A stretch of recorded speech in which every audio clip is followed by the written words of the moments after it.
పుస్తక ప్రియులకు పునఃస్వాగతం. ఈరోజు మనం రాగరక్తిమ రెండవ భాగం చూద్దాం. 15 రోజుల తర్వాత ఒక రాత్రి 10:30 వేళ లలితకు కానుపు వచ్చింది.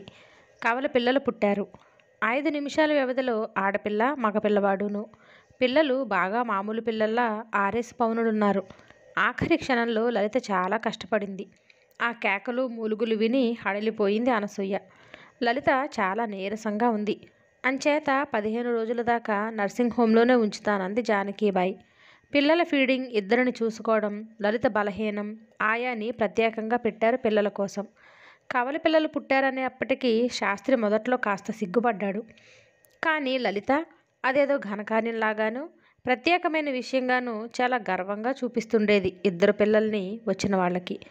అప్పుడు అంది జానకీబాయి అనసూయతో, అను, మీ మరదలకి కానుప రాకుండా చేసేస్తాను. 4 పుట్టారు, ఇంకా ఫుల్ స్టాప్ పెడితే మంచిది అంది. నాకు తెలియదు, వాళ్ళిష్టం. కావాలంటే వాళ్ళనడుగు. నన్ను మటుకు ఈ విషయాల్లో ఇరికించకు. అయితే మీ తమ్ముడితో చెబుతాను, చెప్పు. జానకీబాయి శాస్త్రితో ఈ విషయం కదిపేపటికి అతను భార్యను అడుగుతానన్నాడు. ఆ మాటలు విన్న లలిత విడ్డూరంగా దవడలు నొక్కుంది. లేనివాళ్ళు లేరని ఏడుస్తుంటే, పళ్ళు లాంటి బిడ్డలు పుడుతుంటే వద్దంటారేమిటండి? అది మహాపాపం. ఈ విషయం ఎప్పుడూ నా దగ్గర ఎత్తకండి. కనిపెంచే ఓపిక నాకున్నప్పుడు మధ్య మీ సలహా ఎందుకు? నా పిల్లలకేం రత్నాల్లా ఉంటారు. ఏం లోపం ఉందని? కన్ను వంకర, కాలు వంకర. మన పిల్లలే మనకి ఆస్తిపాస్తులు అంటూ దులిపేసింది. అక్కడితో శాస్త్రి నోరు మూసుకుని కూరుకున్నాడు. ఆపరేషన్ చేయించుకోవడం తన భార్యకి భయమన్నాడు. ఆపరేషన్ అయితే బరువులు అవి ఎత్తకూడదు, అందుకు భయపడుతుంది అన్నాడు. ఈ విషయాల్లో అనసూయ ప్రమేయం పెట్టుకోలేదు. లలిత పురుడుకు వచ్చి నర్సింగ్ హోంలో ఉన్నప్పుడు పిల్లలనిద్దరిని పక్క వీధిలో ఉన్న నర్సరీ స్కూల్కి పంపేందుకు ఏర్పాటు చేసింది. తల్లి ఇంట్లో లేక తండ్రితో పాటు నర్సింగ్ హోం చుట్టూ తిరిగి రమేష్ మరీ అల్లరివాడైపోతున్నాడు. ఇల్లు దాటిన దగ్గర నుంచి బజార్లో చూసిన ప్రతీదీ కొనమని ఏడుపు. పిల్లలనిద్దరినీ చేర్పిస్తే జతగా పెడతారని ఈ ఏర్పాటే చేసింది అనసూయ. 1కి 2 మనుషులవటంతో సుబ్బమ్మకి వంట పని పెరిగింది. అందులో బాలింతకు పథ్యం వంట. ఇవన్నీ చేసి రమేష్ విషయం కనుక్కోవాలంటే ఆవిడికి తెమిలేది కాదు. వాడు చేసే రాక్షసాల్లరికి తట్టుకోవడం ఓ మాత్రం వాళ్ళకి సాధ్యం కాదని అనసూయకి తెలుసు. అన్ని పనుల్లాగానే రమేష్ని స్కూల్కి పంపడం కూడా బ్రహ్మప్రళయం అయ్యింది. ప్రతిరోజు వాడిని ఇంచుమించు లాక్కుపోయి స్కూల్లో కూర్చోపెట్టాల్సి వచ్చేది. వీడు వెళ్ళినప్పటి నుంచి ఏడుపు ఆపేవాడు కాదు. మళ్ళీ ఇంటికి వచ్చేదాకా అలా ఏడుస్తూనే ఉండేవాడు. చిట్టి మట్టుకు చక్కగా స్కూల్కి వెళ్ళేది. అక్కడ నేర్పిన పాటలు, ఆటలు, అంకెలు అప్పచెప్పేది రోజు. లలిత 15 రోజులకి ఇంటికొచ్చింది. తల్లి ఇంట్లో లేనప్పుడు భయం వల్లో భక్తి వల్లో స్కూల్కి వెళుతూ వచ్చిన రమేష్ తల్లిని చూడగానే స్కూల్కి వెళ్ళనని మొండికేశాడు. పోనీలేండి వదిన, వాడికి అప్పుడే ఎంత వయసు ఉందని, మా ఊరెళ్ళాక ఏకంగా హై స్కూల్లో చేర్పిస్తాము, మీరు బాధపడకండి అంది లలిత. అది కాదు లలిత, స్కూల్కి వెళ్ళడం అలవాటు చేయకపోతే ఇక ముందు అస్సలు వీలవదు. అదేం పర్వాలేదు. మా తమ్ముడిని 7వ ఏట స్కూల్లో వేశాం. ఇప్పుడు వాడికి ఏం తక్కువైంది? హాయిగా రైల్వేలో ఉద్యోగం, పాసులు, ఎక్కడికి పడితే అక్కడికి వెళ్ళొచ్చు. కళ్ళు తిప్పుకుంటూ కథలు మొదలుపెట్టింది లలిత. లలిత అన్న తమ్ముడు రైల్వే క్లర్క్ అని మర్చిపోతూ ఉంటుంది. అతను జోనల్ మేనేజర్ అన్నట్టు మాట్లాడుతుంది. లలిత మాటలు వింటున్నప్పుడల్లా అనసూయకి తను పురాణ యుగంలోకి వెళ్ళిపోతున్నట్లు అనిపిస్తుంది. ఆడపిల్లకి చదువులెందుకు అని సవాల్ చేస్తున్నట్లు లలిత అడిగినప్పుడల్లా అనసూయ సమాధానానికి వెతుక్కోవలసి వస్తుంటుంది. ఆడదానికి అందం, మొగుడి ప్రేమ, పిల్లల్ని కనేటువంటి సామర్థ్యం, ఈ 3 ఉంటే చాలన్నట్టు మాట్లాడుతుంటే అవాక్కైపోతుంది. ఎంఏ పాస్ అయిన మీరు పిల్లల్ని కనలేకపోయారు, 8వ క్లాసు పాస్ అయిన నేను పిల్లల్ని కంటున్నాను అని తనని వేలెత్తి చూపుతున్నట్టు అనిపిస్తుంది. పిల్లల్ని కనడానికి ఉపయోగపడిన ఈ ఎంఏ ఎందుకు పనికిరాదని తేల్చి నర్మగర్భంగా తనని ఎత్తుపొడుస్తున్నట్లు ఫీల్ అవుతుంది అనసూయ. ఇన్ని నిశ్చితాభిప్రాయాలున్న లలిత చిట్టిని స్కూల్కి ఎందుకు వెళ్ళనిస్తుంది? చిట్టి తనకి చేరిక అయితే ఎందుకు ఊరుకుంటున్నది అని పదే పదే ప్రశ్నించుకునేది అనసూయ. లలిత ఒక్క రమేష్ విషయంలోనే తన పూర్తి అధికారం ఉపయోగించేది. చిట్టి విషయంలో తటస్థంగా ఊరుకునేది. శాస్త్రి వాళ్ళు 3 నెలలున్నారు గుంటూరులో. ఈ 3 నెలల్లో అనసూయ కానీ రామారావు కానీ డబ్బు లెక్క పెట్టుకోలేదు. లలితకి ఇష్టంగా ఉందని బ్రాహ్మడిని పిలిచి పిల్లలు ఇద్దరికీ నామకరణం కూడా చేయించారు. లలిత పిల్లలిద్దరికి పేర్లు రామలక్ష్మణులని రాయమంది. అదేమిటి, ఇద్దరు మగపిల్లల వాళ్ళ పేర్లా? అని అడిగాడు శాస్త్రి. అది కాదు, పెద్దయ్యాక వారు రాముడు, ఇది లక్ష్మి. నాకు ఎన్నాళ్ళ నుంచో ఇలా పేర్లు పెట్టుకోవాలని సరదా అంది లలిత. తనకి ముందే తెలుసునన్నట్లు ఇలాంటి అవకాశం వస్తుందని. ఇంట్లో చంటి పిల్లలు, కుటుంబం మీద కుటుంబం, వాళ్ళ నమ్మకాలు, కోరికలు ఇవన్నీ అనసూయ నిశ్శబ్దంగా భరించింది. ఈ బాధ్యతలన్నిటి మధ్య చిట్టి పట్ల తమ దంపతులకి ప్రేమ పెరుగుతోందని, అది వెళ్ళిపోతే తమ ఇల్లు హృదయాలు శూన్యమవుతాయని తెలుసు. కానీ చిట్టి తమ పిల్ల కాదు. వాళ్ళు ఇష్టపడి ఉంచితే వేరే విషయం. లలిత వాళ్ళు మరో వారం రోజులు వెళతారనగా అనసూయ చిట్టిని అడిగింది. చిట్టి, అమ్మతో వెళతావా ఇక్కడ ఉంటావా అని. అందరూ హాల్లో కూర్చుని ప్రయాణం కబుర్లు చెప్పుకుంటున్నారు. రామారావు క్లబ్కి వెళ్ళాడు. ఇంటి నిండా మనుషులు ఉండటం చేత అతను సాయంత్రాలు క్లబ్కో ఫ్రెండ్స్ ఇళ్ళకో వెళుతున్నాడు. షికారుకి సినిమాకి అయితే చిట్టి వెంట ఉండాల్సిందే. సాయంత్రం అయ్యేపటికి 2 జడలు వేసుకుని ఇస్త్రీ ఫ్రాక్ వేసుకుని మామయ్య కోసం ఎదురు చూస్తూ ఉంటుంది చిట్టి. ఇంటికి వచ్చి టిఫిన్ అయ్యాక రామారావు చిట్టిని తీసుకుని కారులో ఒక రౌండ్ తిప్పి తీసుకొస్తుంటాడు. ఆ రోజు అతను క్లబ్కి వెళ్ళాడు, బ్రిడ్జ్ టోర్నమెంట్స్ చూద్దామని. నేను వెళ్ళను, ఇక్కడే ఉండి చదువుకుంటా, చిట్టి కళ్ళు తిప్పుతూ చెప్పింది. రాత్రిళ్ళు అమ్మ కావాలని ఏడిస్తే ఏడవను, స్కూల్కి వెళ్ళి చదువుకుంటా, నీలాగా పెద్దగా చదువుకుంటా. 2 చేతులు దూరంగా పెట్టి చెబుతున్నది. తను చదవబోయే విద్య ఎంత పెద్దదో. ఓసి గాడిదా, కోటలో పాగా వేశావు. ఈ ఇల్లు కారు బాగా మరిగింది. ఏం వదినా, చూసారా కోడలు ఎంత తెలివైందో? చిచి, చిన్నదానికి దానికేం తెలుసు ఈ ఆజలన్నీ. పోనీ దాన్ని ఇక్కడ ఉంచకూడదు, నా దగ్గరుండి చదువుకుంటుంది.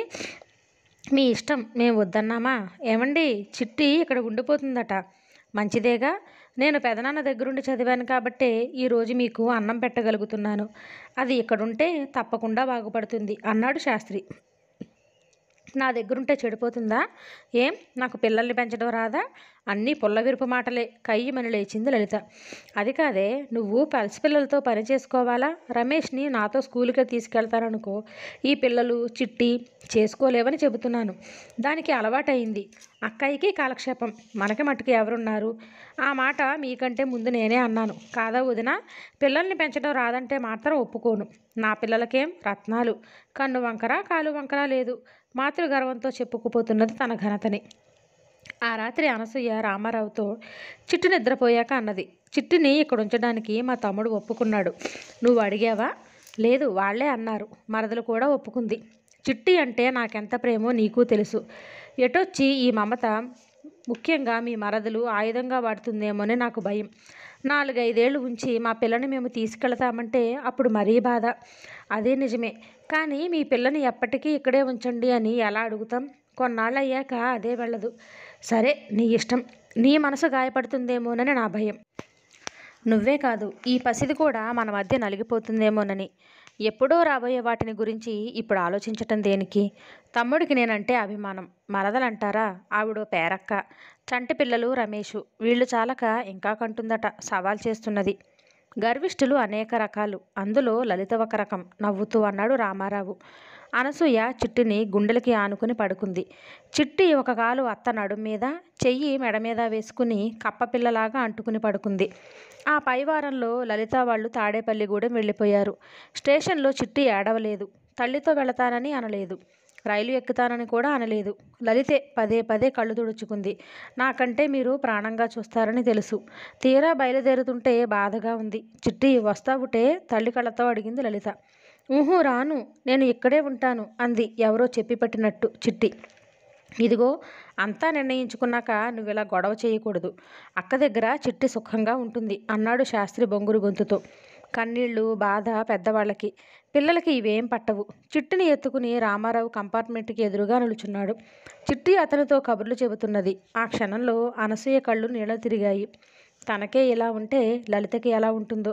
నువ్వేం ఆదుర్దా పడకు, రోజు ఉత్తరం రాసి పాడేస్తాను. ఒకవేళ చిట్టి బెంగ పెట్టుకుంటే వెంటనే తీసుకొచ్చి దింపుతాను. నీ ఆరోగ్యం జాగ్రత్తగా చూసుకో.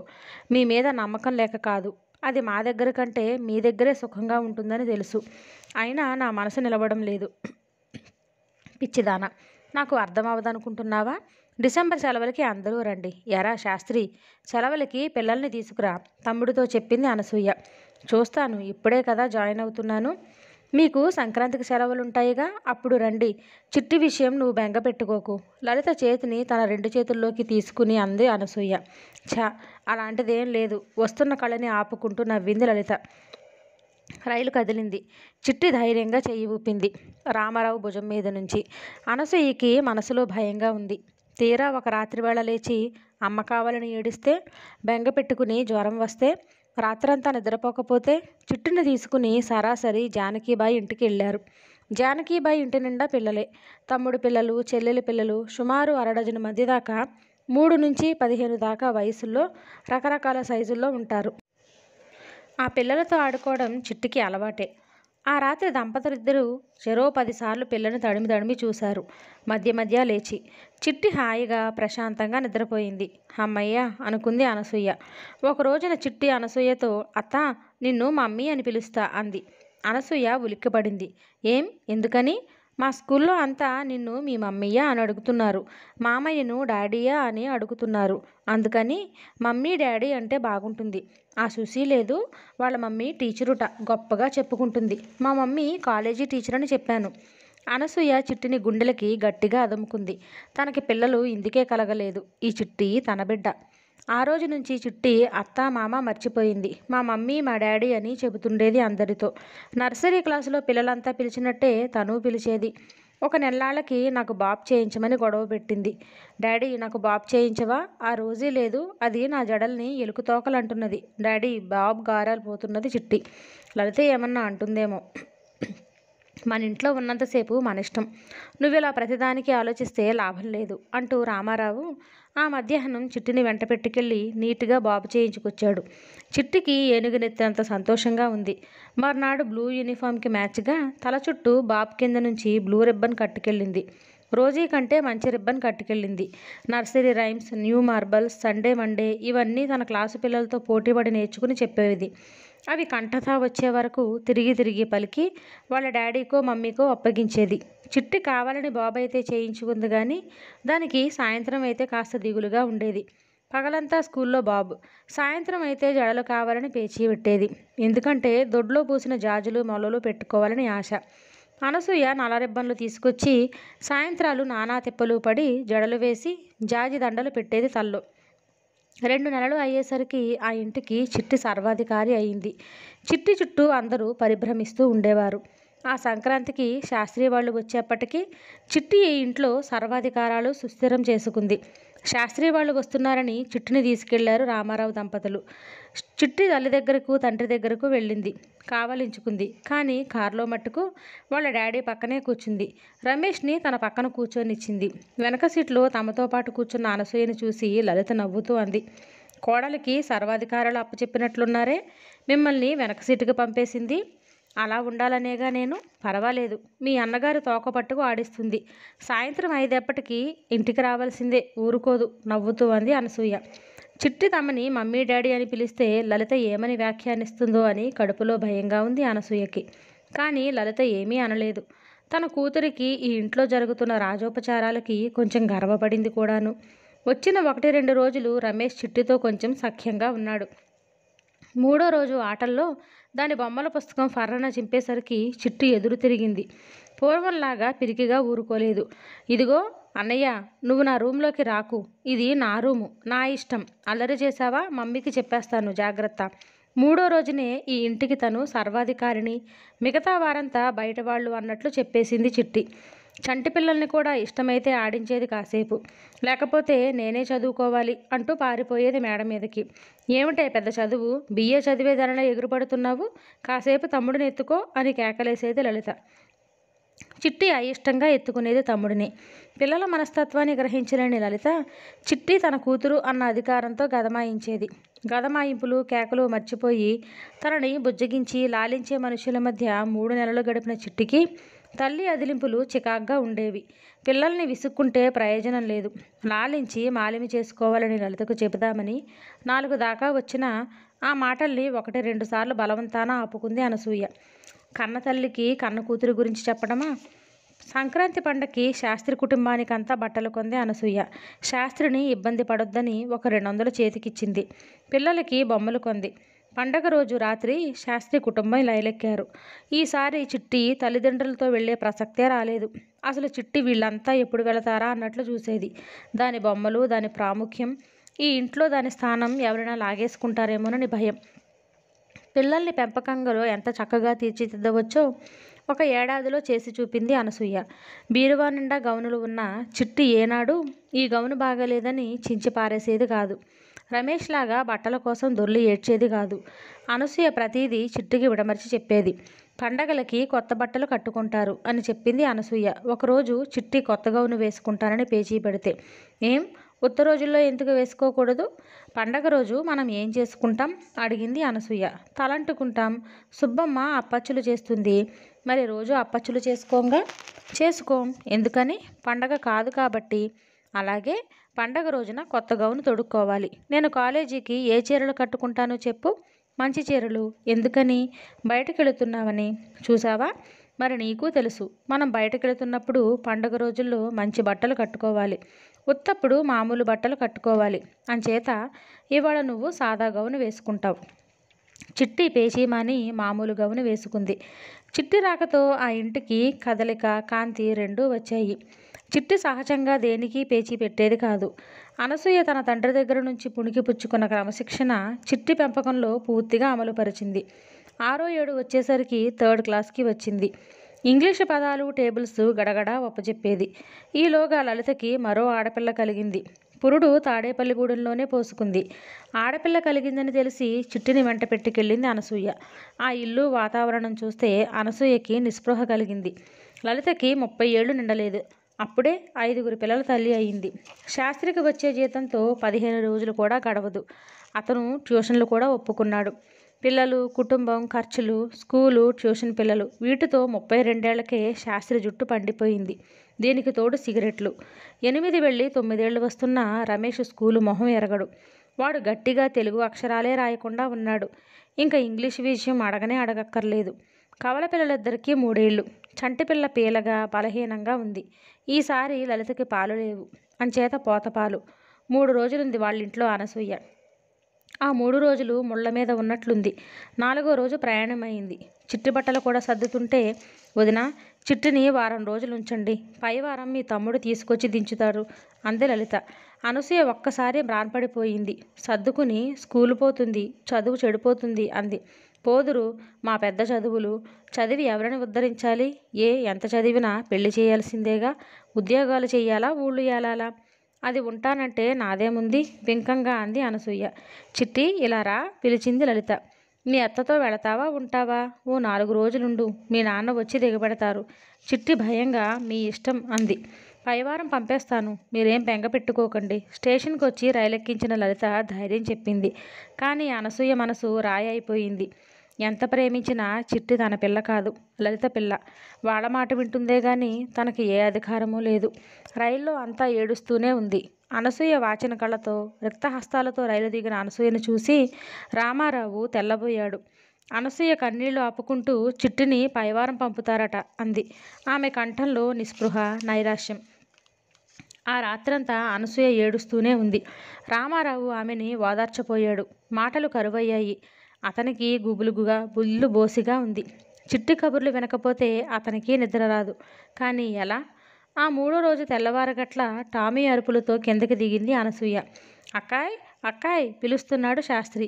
అనసూయ పరుగు పరుగున వెళ్ళి గేటు తీసింది. ఇదిగో నీ కూతుర్ని తీసుకొచ్చాను. ప్రాణం తీసిందనుకో. నీ రైలు కదిలిందో లేదో, ఒకటే ఏడుపు. అన్నం తినదు, నీళ్లు తాగదు. నిన్ననే వద్దును. చేతిలో డబ్బులు లేక ఛార్జీల కోసం తిరిగాను. అనసూయకి ఏమీ వినిపించడం లేదు. తన మెడ చుట్టూ అల్లుకున్న ఆ మెత్తని చేతుల తప్ప స్పర్శ జ్ఞానం, శ్రవణ జ్ఞానం రెండూ పోయాయి. వెనుక నుంచి వచ్చిన రామారావును చూసి డాడీ అంటూ చేతుల్లోకి దూకింది చిట్టి. అనసూయ నిల్చోలేక వీధి వసారాలో కూర్చుండిపోయింది. వయసు ఎక్కువ చెప్పి చిట్టిని 6th క్లాస్లో స్టాల్ స్కూల్లో చేర్పించింది అనసూయ. అక్కడ టీచర్లు కఠినంగా ఉన్న క్రమశిక్షణ, మంచి చదువు వస్తాయని ఇంగ్లీష్ మీడియంలో చేర్పించింది. రోజు చిట్టిని స్కూల్లో దించి ఆ పైన అనసూయని కాలేజీలో దించి కారు తీసుకుని కోర్టుకెళ్ళేవాడు రామారావు. చిట్టి ఇక్కడ ఉండటం వల్ల శాస్త్రి కుటుంబం తరచూ వస్తూ పోతూ ఉండేవారు గుంటూరుకి. వచ్చినప్పుడల్లా 10-25 రోజులు ఉంటుండేవారు. ఆ 20 రోజుల్లో పైకి కనపడనివి, చెప్పుకోలేనివి కొన్ని ఇబ్బందులు కలుగుతుండేవి అనసూయకి. 10-11 సంవత్సరాలొచ్చిన చిట్టికి ఇప్పుడిప్పుడే ప్రపంచ జ్ఞానం తెలుస్తుంది.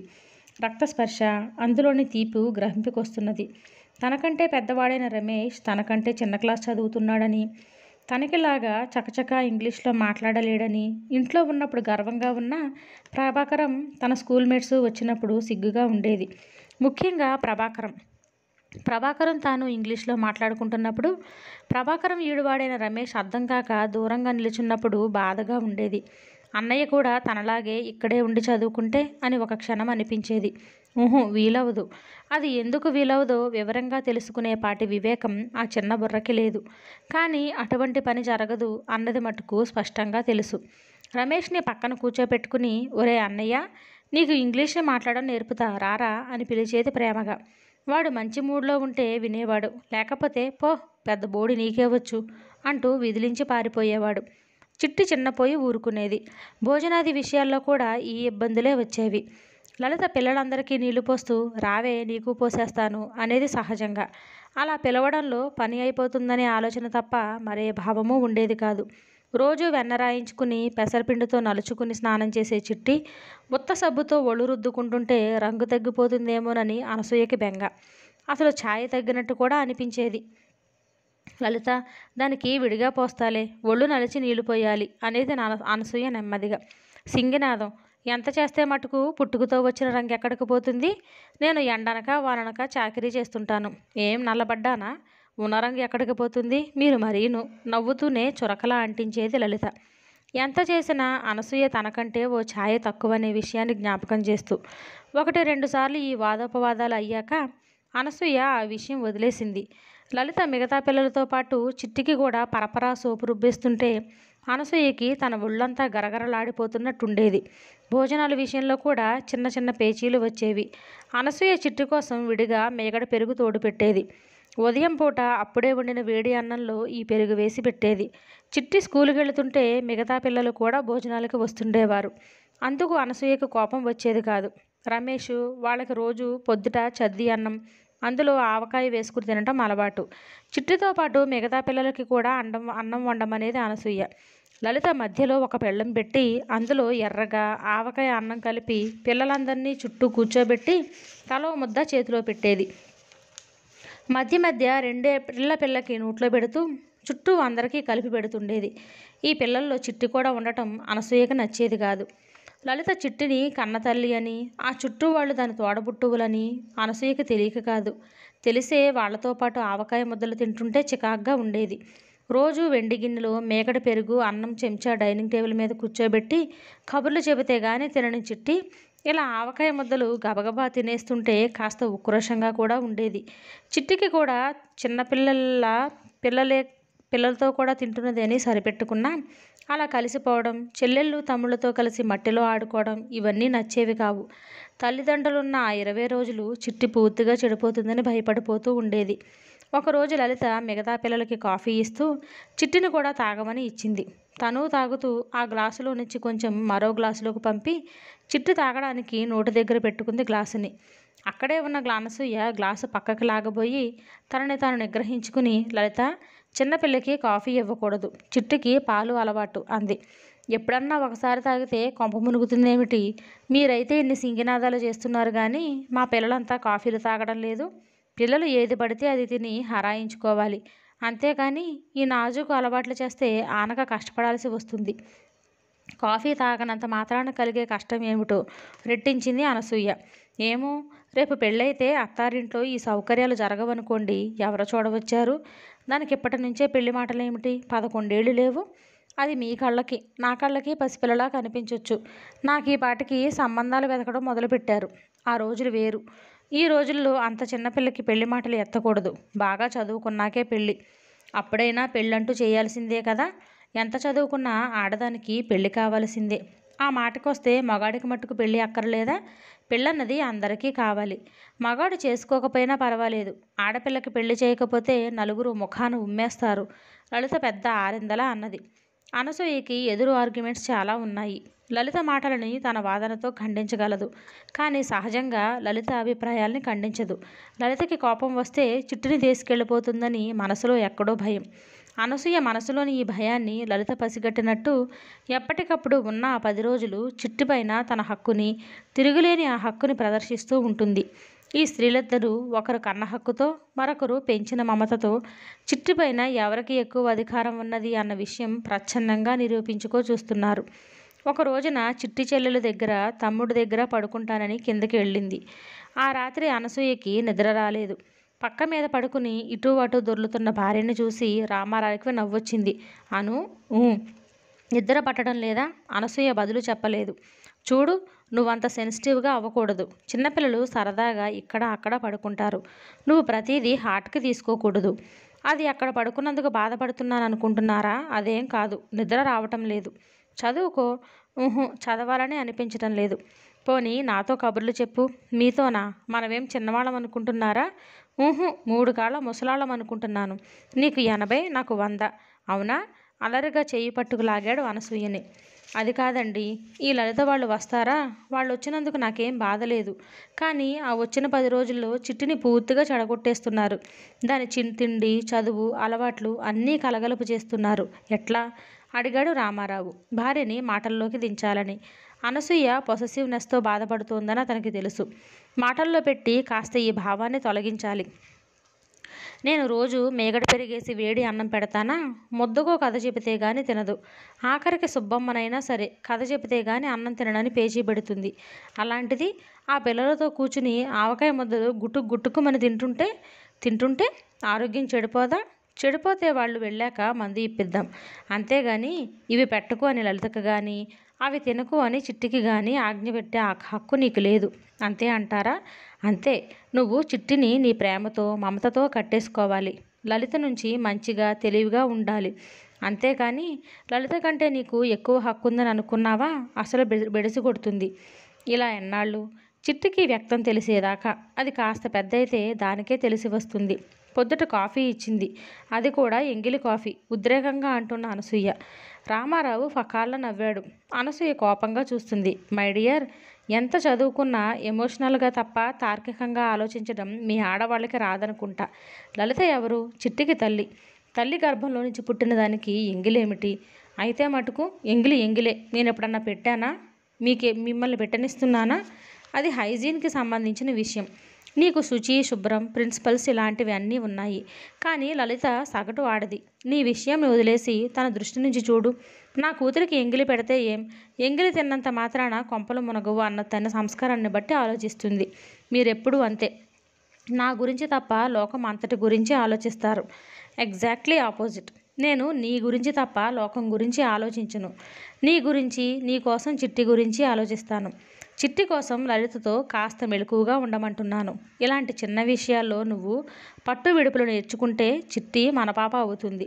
నాకు మటుకు చిట్టి అలా మన్నులో ఆడటం ఇష్టం అనుకుంటున్నావా? 3 రోజుల నుంచి చిట్టి నాతో షికారికి రావటం లేదు. కానీ నేను సర్దుకోవడం లేదు. మనం కొందరి కోసం కొన్ని విషయాల్లో తగ్గాలి.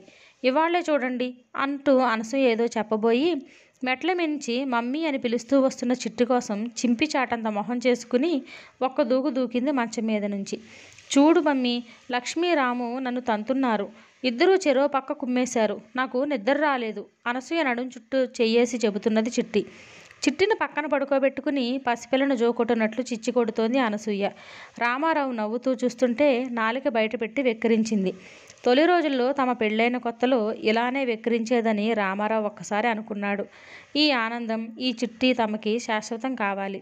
చిట్టి వల్ల అనసూయ, అనసూయ వల్ల తను, ఇలా ఒకరితో ఒకరు ముడివేసుకుపోతామన్న ఈ మమత బంధాలకి తుది ఎక్కడ? పసిపిల్లల కోసం ఆక్రోశించిన స్త్రీ, భార్య ఆనందం కోసం ఆరాటపడిన భర్త ఉండరా?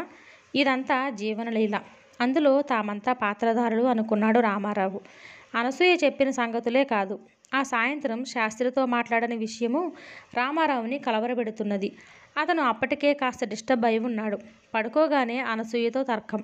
భార్యని చదువుకోమని చెప్పాడే గాని, మనసు కూడా తీసుకోమని హెచ్చరించాడే గాని ఈ 2 పనులు అతను చెయ్యలేకుండా ఉన్నాడు.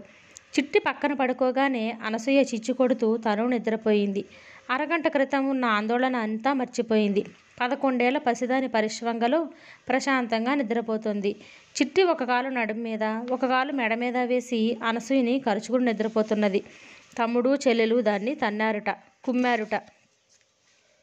ఈ మమ్మీ పక్కన లేకపోతే దానికి నిద్ర రాదు.